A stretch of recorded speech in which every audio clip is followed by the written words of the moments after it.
Señal internacional.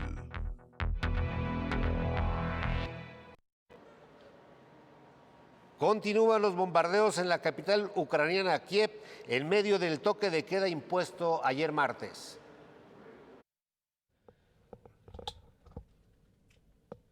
Fuertes explosiones el miércoles en la capital de Ucrania. Hacia las 6 horas de la mañana se escucharon al menos 3 fuertes explosiones en el oeste de Kiev, donde rige un toque de queda de 36 horas. El Servicio de Emergencia Estatal ucraniano indicó en Telegram que 2 edificios residenciales resultaron dañados en un bombardeo nocturno en la parte central de la capital. Después de las explosiones, se observaron espesas columnas de humo negro en el cielo de la ciudad, al igual que el martes, cuando ataques rusos golpearon varios edificios residenciales. Las autoridades locales no informaron sobre los hechos y la prensa no estaba autorizada a circular debido al toque de queda. 3 semanas después de invadir Ucrania, el ejército ruso intensificó el fuego en los últimos días, apuntando en particular a ciudades en las que se libran intensos combates, como Kharkov, los suburbios de Kiev, Mariupol y Mykolaiv, pero también a localidades en el oeste del país.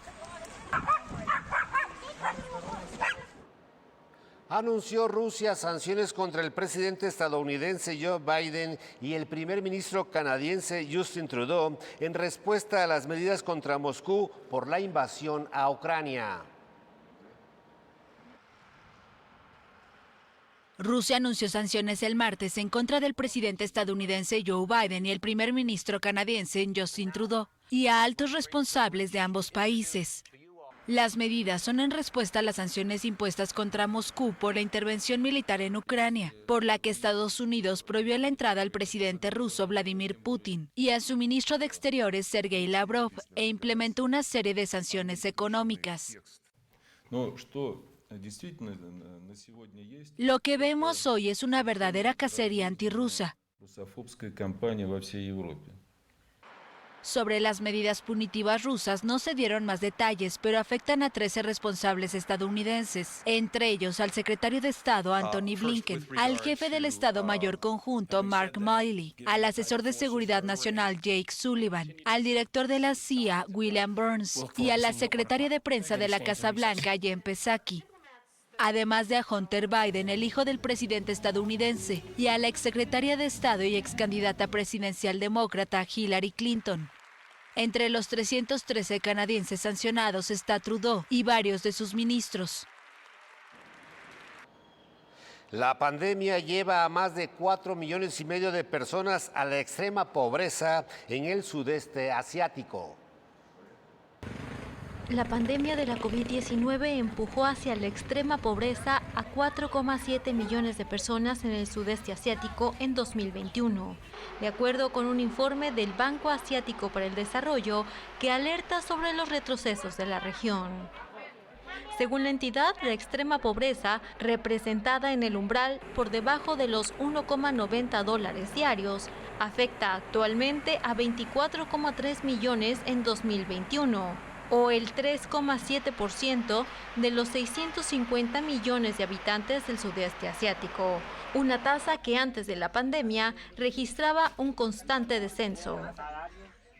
En el último año, indica el BAD, se destruyeron 9,3 millones de puestos de trabajo a raíz de las restricciones impuestas contra la pandemia y que redujeron la actividad económica de los países. El BAD estima un crecimiento regional del Producto Interior Bruto del 5,1% para 2022, pero resalta el riesgo de que el impacto de la variante Omicron y el aumento de costes derivados de la guerra en Ucrania hagan revisar a la baja esa valoración. El banco instó a los gobiernos a mejorar los sistemas de salud, simplificar las regulaciones para impulsar la competitividad empresarial, invertir en infraestructura y adoptar tecnología para acelerar el crecimiento. Ajusta a China su táctica contra el COVID-19. No enviará al hospital a los casos leves de la enfermedad ante el alza de contagios por la variante Omicron. China se enfrenta a una explosión de casos de COVID inédita desde el comienzo de la pandemia en Wuhan en 2020, con rebrotes en el noreste del país y en las metrópolis de Shenzhen y Shanghai. El país asiático anunció la detección de 3.602 casos locales de COVID en su parte continental, de los cuales más de 3.000 se localizaron en la provincia nororiental de Jilin, fronteriza con Rusia y Corea del Norte. Desde este lunes, sus 26 millones de habitantes tienen prohibida la salida de la provincia, una directriz que no se aplicaba en China desde que se vetó salir a los pobladores de la provincia central de Hubei, cuya capital es Wuhan, durante el primer brote de la pandemia a comienzos de 2020. Desde el inicio de la pandemia se infectaron 120.504 personas en el país y han muerto 4.636, según las cuentas oficiales de China. Aprueba el Congreso de Perú iniciar un juicio político en contra del presidente del país, Pedro Castillo. Apenas 8 meses después de su toma de posesión, la presidencia de Pedro Castillo podría tener los días contados. El Congreso ha aprobado iniciar un juicio político en su contra, el segundo en 4 meses y que tiene como finalidad la destitución del mandatario. Esta vez la oposición ha reunido los votos suficientes para aplicar la moción de vacancia de la presidencia, alegando incapacidad moral, tal como ocurrió con el expresidente Martín Vizcarra en 2020. Bajo este agitado contexto, Castillo compareció frente al Congreso este martes para reconocer errores y desaciertos en su joven gobierno, también para negar las acusaciones que lo vinculan con actos de corrupción. No vengo aquí a inventar nada. Durante estos meses, el país ha sido testigo de una escalada de hechos, tensiones y enfrentamientos. Debo reconocer los errores y desaciertos en los que hemos incurrido. Expreso al Parlamento y al país mi ánimo de enmienda y de corrección. Como presidente de la República, tiendo la mano para construir puentes, promover el diálogo y trabajar juntos por la agenda país.